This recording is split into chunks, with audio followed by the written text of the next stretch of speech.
The following podcast contains strong language and mature themes. Before we start, we just thought that we should mention that this podcast was recorded in 2021, but due to the police investigation into the death still ongoing at the time, we were told to hold publication of it off until after the inquest. With that said, we can now continue with the podcast. Hello out there, future show fans. Hello world. God, that sounds so lame. This is a podcast show called Death in Podville, and to be fair, we could end up talking to the whole world. Playing with tech is so cool. Look, let's get back to what we're doing and tell the listeners why we're doing it. Okay. I'm Gemma Kingsley. And I'm Marie Coulson. And as you've probably figured out by now, this is our first attempt at a podcast. I've always wanted to be a journalist, so I thought I would start my own investigative podcast to show I have a flair for it. As you've heard, I also have Marie with me. Marie has an amazing social media following, and I thought between us, with our skills, we could make a go of this. Thank you for inviting me. I'm really excited to be involved. And we've had a very busy first week. Well, we certainly have. To begin with, we needed a story to investigate, one to really get our teeth into. And after trawling the internet, we came across an unsolved death right here on our doorstep. We found it in a book called Unsolved Deaths from East Anglia by Robert Jennings, who's a retired police chief inspector, who we believe lives here in the town of Wootton-on-the-cam. Robert wrote about the discovery of a man's body at a local beauty spot back in 1984.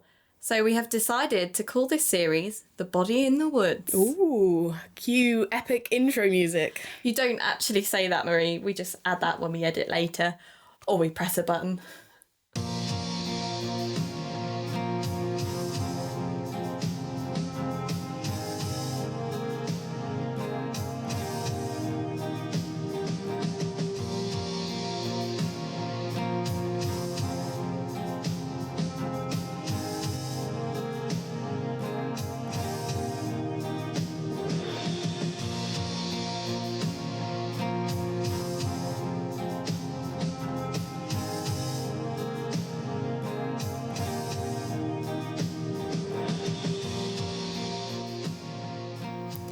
And you join us right at the beginning of everything, even at the start of setting up the makeshift studio that we're in today. So let's explain how we plan to work this. We intend to carry out our investigations during the week and round up on the Friday night. That gives me Saturday to put the podcast together and Sunday to upload it. We're recording this on the 19th of March 2021, which coincidentally is the anniversary of the discovery of the body in the woods. We thought it was fitting, and maybe a good sign for our investigations. We want to record everything we do so listeners can hear the whole investigation as it unravels. It's possible it might not pan out. All this does make for challenging editing. For you. We started last weekend as we got ourselves organised and headed out on our first investigation.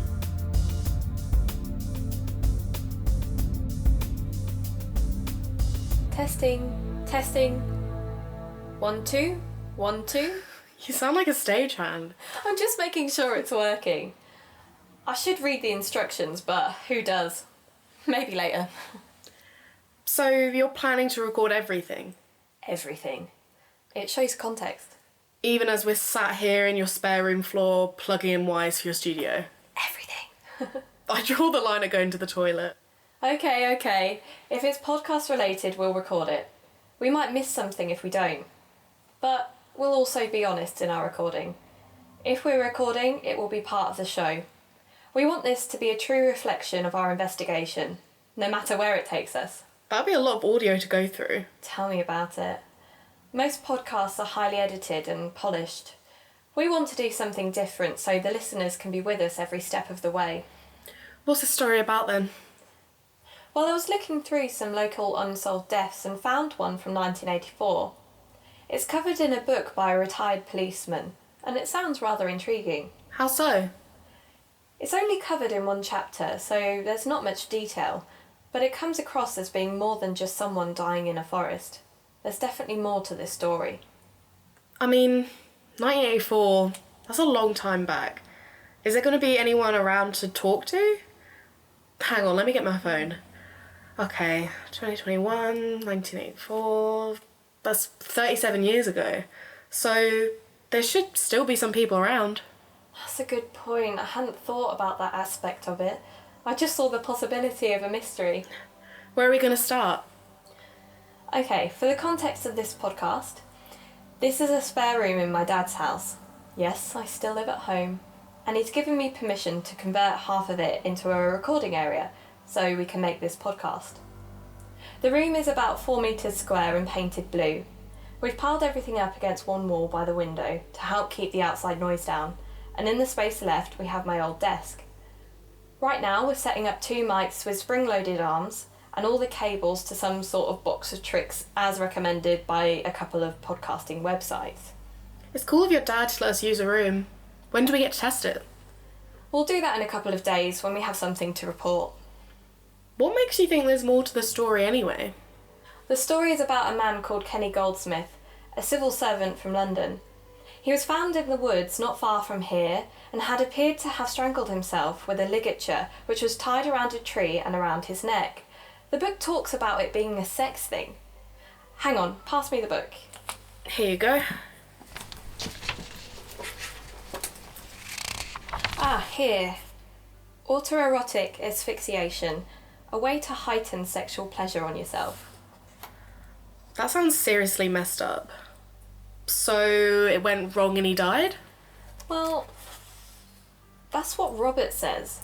But why would a man who lives in Stevenage and works in London drive out all the way to a small village near Cambridge to strangle himself? Good point. There must have been forests closer to him to use.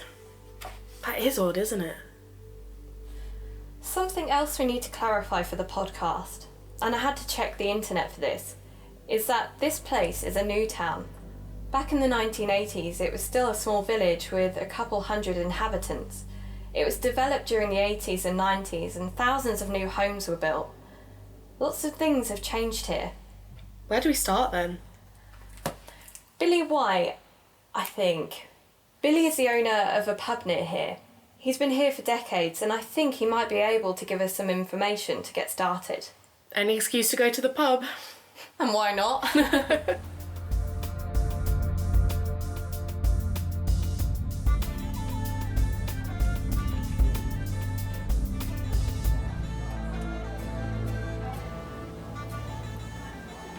Can you grab a table, Marie? I'll get the drinks. There's some by the windows. Hi, Gemma. Is someone serving you? Not yet. Can I have a pint of Martian Crater for me and half a blackcurrant cider for Marie, please, Billy? A what? Oh, a fresh orange juice and Coke with ice. Sounds revolting. Coming right up. We need to ask you a couple of questions about long ago stuff, if you have a moment. Give me 5 minutes. There you go, my dear. 380, please. There you go. Cheers, Billy.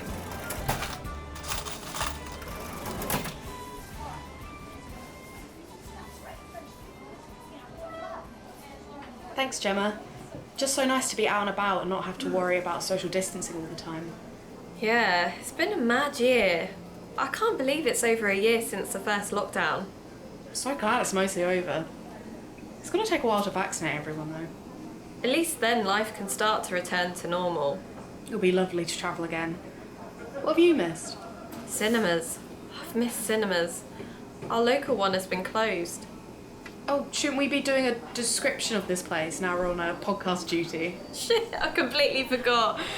This is going to take a bit of getting used to. We'll get there. Go on. Hang on. Let's take a selfie to mark this occasion.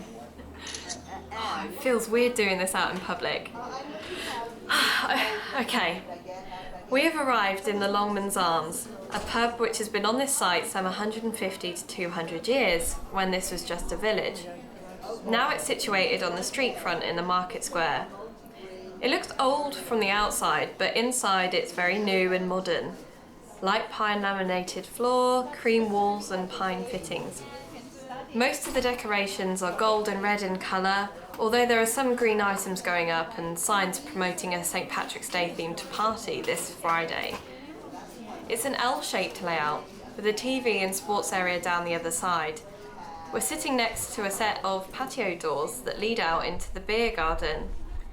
As per COVID restrictions, we have a dogged printout of a QR code on the table, and we've had to use hand sanitizer when we entered. Most people don't seem to be socially distancing anymore now the vaccines have started being administered. Oh, how was that? Brilliant. Not bad for a first attempt.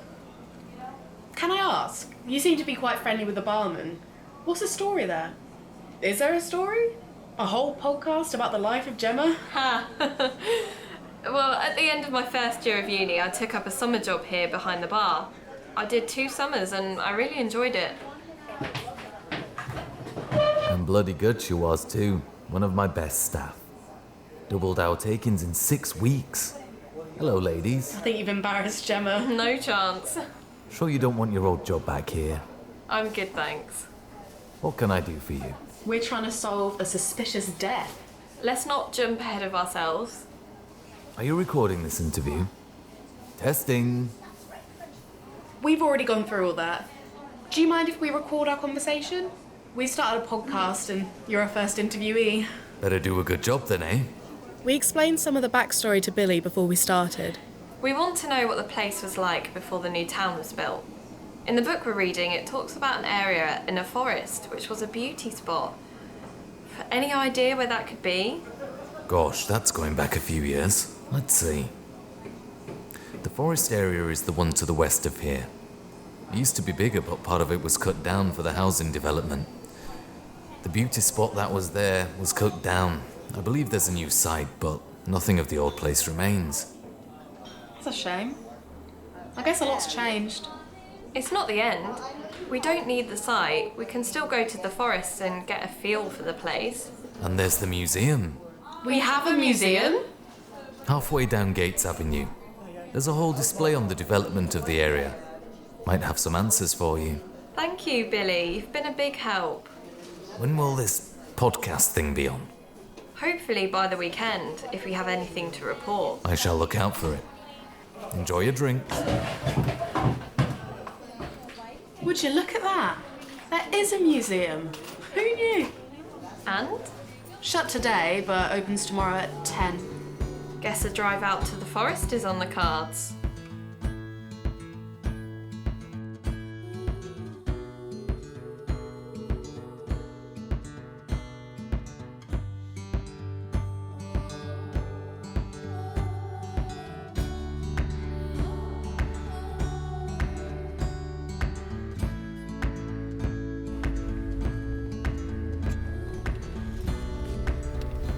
Your dad away again? Yeah, back over to Europe. He's away for longer periods now. With all the delays at Dover due to Brexit paperwork, he says it's adding days to each trip. He does have a nice car. It's got lots of storage space.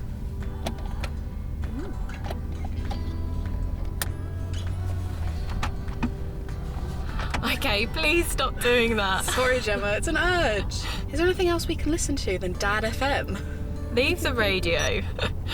Have a look on the internet and see if there's anything that Kenny Goldsmith mentioned. Okay.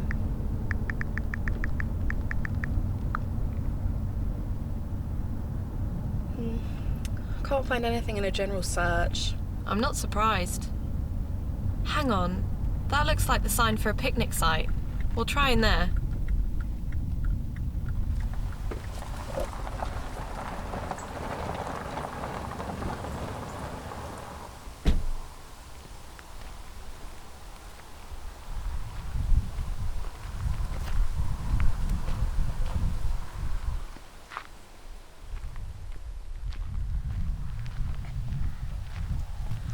Would you like to do the honours? Thanks.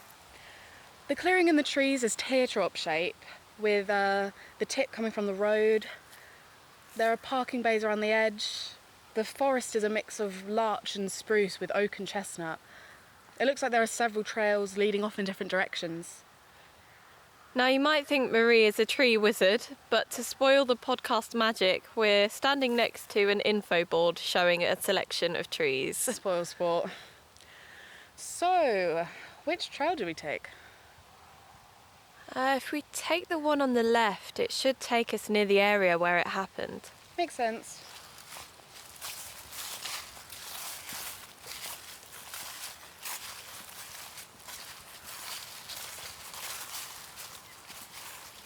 Stop. Can you hear that? I can't really hear anything.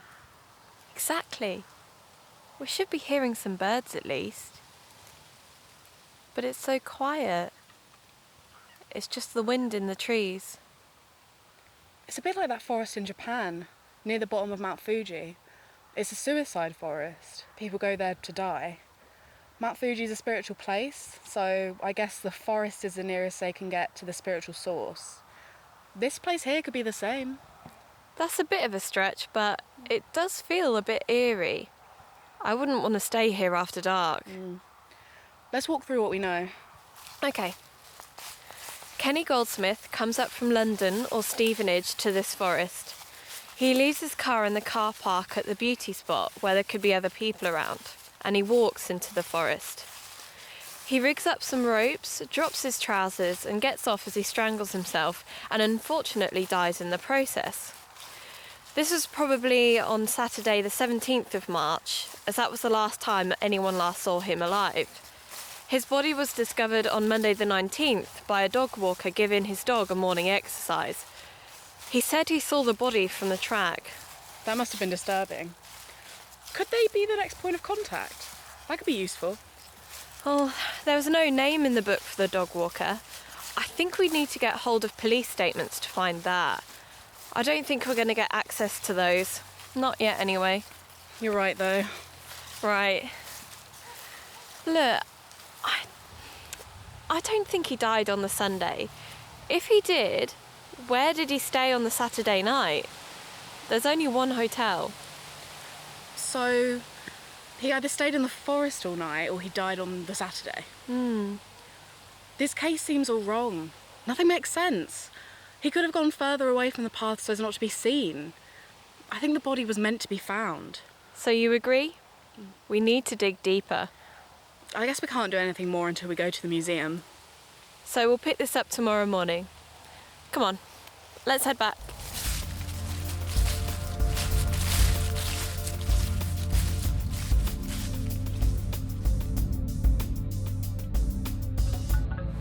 Morning, Marie.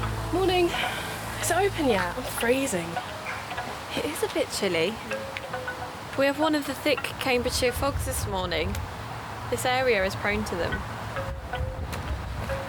Oh, it shouldn't be much longer. Those art sculptures seem really creepy when you can't make out their full forms. I know what you mean. Yay! We're heading into wootton-on-the-cam Museum, which is a 3-storey building, large sandstone block construction. We've just entered through an arched doorway and a large oak door, but inside it's smart, clean and modern. It was converted from an older existing building. Might have been a barn in a former life. The kiosk is over on the side of the foyer, but signs point off in various directions to the different exhibits. What are we looking for? I'm not sure. Hang on, I'll ask at the desk. I'm by the welcome desk. The lady behind has a badge that reads Museum Curator. Good morning. Welcome to Wootton Museum. Good morning. How can I help you today? I understand you have an exhibit showing the start of town construction in the 80s. We certainly do. Would you like me to show you? Yes, please. Ooh, what are you recording? Sorry, is it okay to record audio? We're recording our discussions as we look around. Certainly you can. Follow me. What's the recording for? We're making a podcast about the history of the town. Are you happy to be in it? Sure. As long as it's just this part. Will I get to hear it? If you give me an email, I can send you a link just before we publish it. Sounds acceptable. My name is Pamela Williams. What would you like to know? We're after information about the development of the housing. Where did it start? How much forest was cleared? Do you have maps comparing before and after? Certainly. In the middle of the room, we have a diorama display showing the layout of Wootton Village in the 70s. Oh, and this is the forest you mentioned to the west of the village. This dotted line shows the area that was cleared for housing and what's left of meadow and forest. That's a huge area of trees, just gone. That's not all. Have you heard of a compulsory purchase? No, I haven't. In this case, the government approached landowners in the designated area and issued a cheque, and they had no choice but to accept it. So all these farms and houses were cleared and bulldozed. This farm here was the outermost farm, which was nearest to the forest. That must have impacted loads of families. Lots. There's a book over on that display with a list of every house knocked down. And they couldn't refuse? Well, they could, but they would be forcibly evicted, and they'd have received a vastly reduced amount of money. Wow. Are you after something more specific? We were hoping for more information on a death that occurred in this area of the woods back in 1984. I think you are mistaken, miss. I don't recall anyone being found in that forest, certainly not in the 80s. Are you sure you have the dates correct? We've probably misread the dates. We'll check them. Probably. Is that everything? Enough information for your podcast? Yes, thank you. I just hope you're not trying to make up sensationalistic reports about the town. Oh, I'm sure we... You're going to need to be more certain of your information. Sorry? If you're going to be interviewing people. I see. We'll bear that in mind. Here is my card anyway. It has my email on it. If you use that, it will find me. Oh, be sure to forward the recording to me for vetting. We certainly will. We were spot on with those dates. We were. That looks like the beauty spot. There.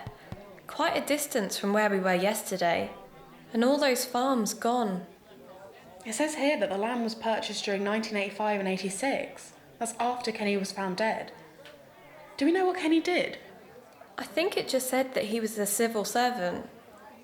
I'm sure she does know. When I first looked for the story, the only reference that came up was in Robert's book. I did a check on the local papers and they only seemed to go back to 2000. And you couldn't find anything yesterday when you searched as we were driving over to the forest. It's almost like the town buried its past when they built the new one. You're probably not wrong there.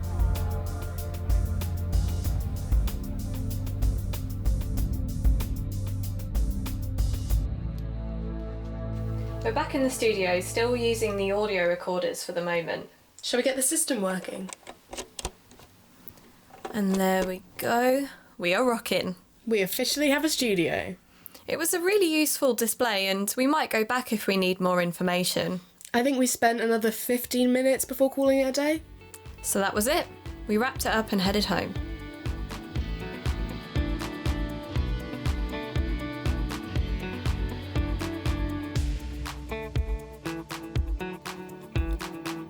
It's been a very busy first week. But after all that, it feels like we're no further forward than we were a week ago. It does feel like that, but... Okay, what do we know? That Kenny Goldsmith was a civil servant working in London. He travelled up on a Saturday, did some weird shit in the forest and died. He was found 2 days later by a dog walker. And what have we learnt this week? Not a lot. Quite a lot, actually. How? There was nothing there to find. Negative confirmation is just as important as positive confirmation. Okay. Knowing something hasn't happened is just as important. We now know the full shape of the forest.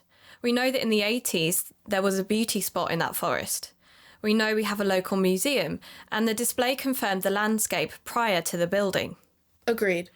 We also know there was a dog walker who found the body, and we've seen how easy it would be to put a body next to a tree just off of the trail. And we've also seen that the past has been buried and no one wants to talk about what happened here before the new town came into existence. So it'd seem. Okay, what do we do next? We go to the one place where we know there is information. We go to the library? Oh, yes, good idea. We can do that as well. No, I was thinking of paying Robert Jennings a visit, see if we can get any more information from him. How are we going to get to speak to Robert Jennings? We speak to his publisher.